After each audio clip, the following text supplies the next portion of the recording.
Hi there, folks. Welcome back to Rich Review. So, the latest coming out of TV, the latest of which is a 6-part adaptation of Les Miserables that's co-produced by BBC and Masterpiece Theatre. And some people apparently were confused as they're thinking to themselves, okay, this is a 6-part adaptation of the musical. No, this is a 6-part adaptation of Victor Hugo's book, which apparently, amazingly, for some apparent reason, I have not actually read. I've seen the synopsis online, but I've never read Victor Hugo's book, which is amazing.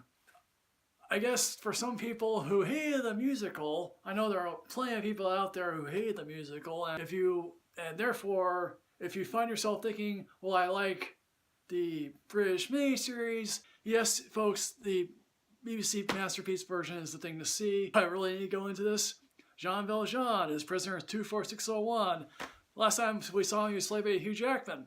This time around, he's played by Dominic West. Yes, McNulty from The Wire. He's basically serving time. We're selling a loaf of bread. He gets, and, hey look, Javert is this time played by David Oyelowo, and basically if you hated Russell Crowe as Javert, you'll like David Oyelowo as Javert, because here Javert is basically foaming at the mouth sometimes, desperately to catch Jean Valjean. Jean Valjean goes out on parole, can't catch a break anywhere. He's a prisoner who escaped multiple times, and, hey, there you go. He stays at one bishop house, gets treated kindly, then runs off with the silverware. Of course, hey look, the bishop is totally understanding, lets him off anyway. Then of course, when he goes out on the road, he steals the kid's coin, which, hey look, that lands him in more hot water. Years later pass. He's mayor of this town. He goes by a new name. And what do you know, who ends up at his place of work? It's Fontaine. Last time we saw her, she was played by Anne Hathaway. Here she's played by Lily Collins. And now I don't mean to knock Lily Collins. People have somewhat been praising her for this performance, and again, you're up against Anne Hathaway, who won an Oscar, and you're also up against, Uma Thurman, who was in a previous adaptation of this thing, and, and so she has a daughter named Cosette, who she hides from her employer. Her employer finds out. Then she sinks into poverty and prostitution. Yes, the ripping of the teeth. And of course, all the while in this town, Javert has suspicions. Clearly, his superiors don't want to hear it because he escapes. And then he finds Cosette living with Dandeliers with their couple of children. One is Epiphany, and one of their children is Gavroche, who last time we saw him didn't actually have a connection to the Dandeliers in the play, but here it's clearly distinct that yes, he is one of the kids. Madame Dandelier is played by Olivia Colman, and her husband is played by some other guy.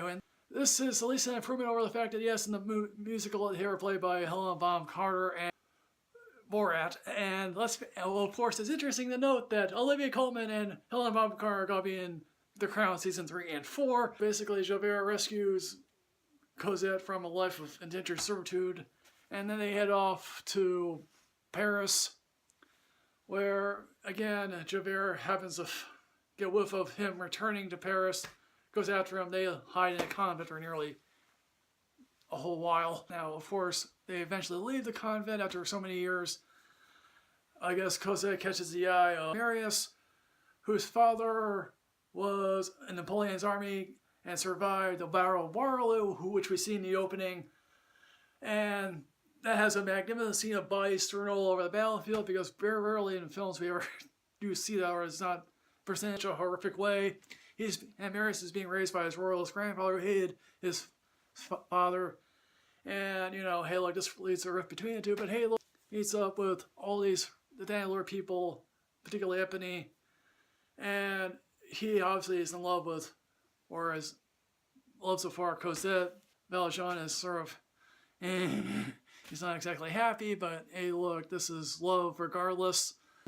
Or this leads to the insurrection of 1832, and basically, after that, Javert commits suicide because Valjean is so nice to him and he can't understand why. How do I feel about this miniseries? I think it's good. I actually really enjoy what I saw. When Dominic West and David Oyelowo was on the screen, I really felt the thing came alive. Whenever they weren't, I just sort of said, can I get back to them? You really do get a sense of how these people were just really, what sad lives these people lived. You know, I wouldn't want to be cooped up in a convent. I want to be a citizen of the Republic, not a subject of the king. Your revolutions may fail, but they inspire other revolutions later on. Just imagine if you were living at this time and imagine of the poverty that's going on here. And that Rush dies horribly. And it's sad, just like in the musical. And the muck and the dirt and everything you see around these people. Yes, Dominic West does sport the beard that's sort of similar to what Hugh Jackman did in the musical. So folks, the BBC Masterpiece production of Les Miserables. Have you seen this? What did you think? Please put that in the comment box below, folks. As always, folks, like, comment, subscribe, enrich yourself with knowledge. I'll see you next time, folks. Hooray, yes.